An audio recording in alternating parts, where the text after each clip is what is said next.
مستمعي هيفي اف ام الأعزاء، أسعد الله أوقاتكم. أنا هوجين هادي، سأقدم لكم نشرة موجزة لأهم الأخبار. أبدأها بالموجز.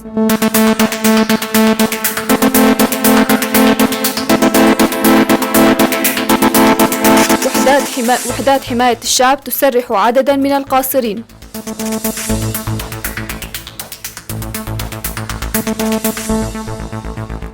الشرطة التركية تستولي على محطتي تلفزيون بوغون وقناة ترك.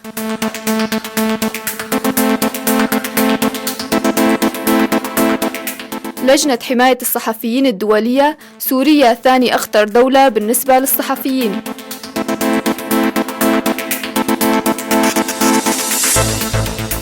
إلى التفاصيل.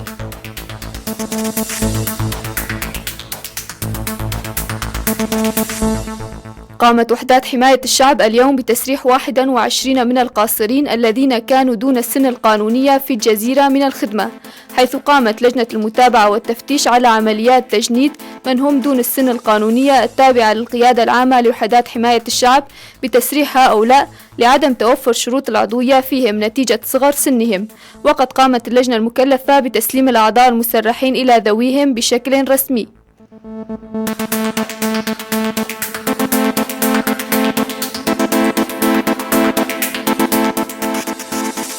سيطرت الشرطة التركية اليوم الأربعاء على إدارة بث محطتي تلفزيون بوغون وقناة ترك في اسطنبول، اللتين تنتميان إلى مجموعة مقربة من الداعية فتح الله جولن، حيث اقتحمت قوات الأمن مقر المحطتين وقامت بتفريق الموظفين الذين كانوا يتولون حمايتها بالغاز المسيل للدموع وخراطيم المياه.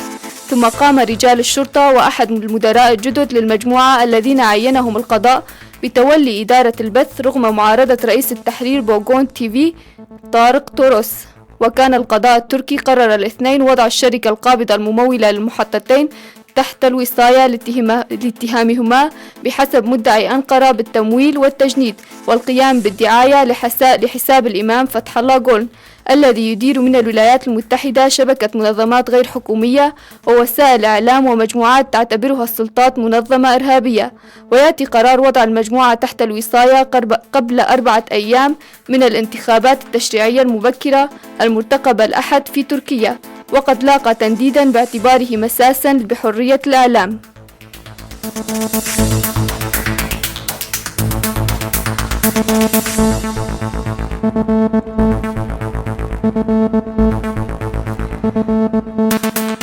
قالت لجنة حماية الصحفيين الدولية أن سوريا هي ثاني أخطر دولة في العالم بالنسبة للصحفيين بعد أن سجل سقوط 85 صحفيا محترف خلال 23 عاما.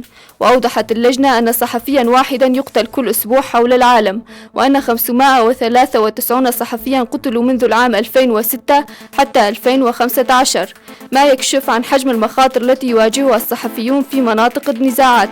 ففي العراق الدولة الأكثر خطرا على الإطلاق على الصحفيين قضى 168 شخصا من أبناء المهنة المحترفين خلال 23 عاما. وتحل سوريا ثانيا في القائمة الصغيرة للدول الأشد خطورة على الصحفيين ب85 صحفيا خلال الفترة نفسها، ثم الفلبين ب77 صحفيا.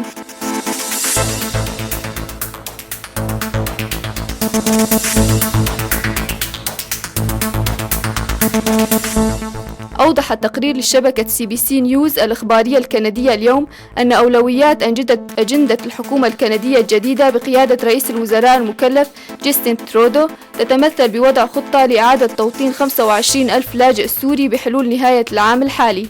وأكد التقرير أن الحكومة الجديدة ستبدأ بالمضي قدما في جدول أعمال طموح عقب أداء اليمين الدستورية الأسبوع المقبل وتشكيل حكومة ليبرالية جديدة بعدما يقرب من 10 سنوات من حكم حزب المحافظين.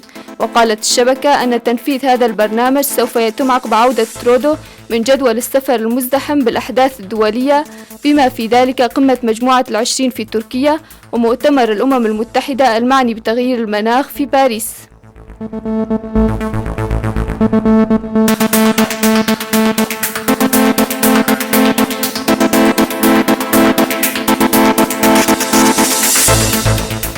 مستمعي هيفي FM الأعزاء، كانت هذه نشرة موجزة لأهم الأخبار. شكرا لاستماعكم وطابت أوقاتكم.